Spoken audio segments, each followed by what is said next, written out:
সলাহ এমন একটা ইবাদত যেটা আল্লাহ পাকের সাথে বান্দার সমন্বয় করে।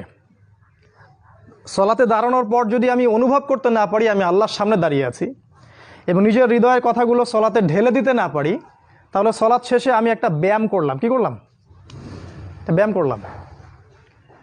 প্রতিটা আরকান, প্রতিটা সলাতের প্রতিটা হুকুম আহকাম ধীর স্থিরভাবে তাউইল একদম ধীর স্থিরতার সাথে করতে হবে। এটা নবী সাল্লাল্লাহু আলাইহি ওয়াসাল্লামের একটা গুরুত্বপূর্ণ সুন্নাহ।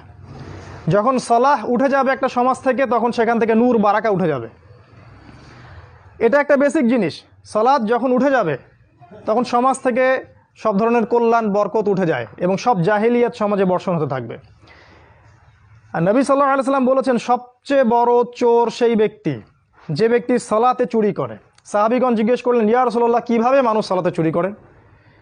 তিনি বললেন, মানুষ রুকু সিজদা ঠিকমতো আদায় করে না, ধীর স্থিরতা বজায় রাখে না। কথাটা আমি এই জন্য বললাম যে আমরা যত জায়গা সফর করছি আমরা দেখছি যে সলাতের ব্যাপারে জনসাধারণের মধ্যে সচেতনতা নাই।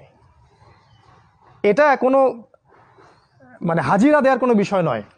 দিনে 5টা বার আপনার উপর ফরজ করা হয়েছে, আপনি আসবেন মসজিদে আজান শুনলে এবং ধীর স্থিরভাবে রসুলের পদ্ধতিতে সলাত আদায় করবেন, বাসায় ফিরে যাবেন, ভিতরটা পবিত্র হয়ে যাবে।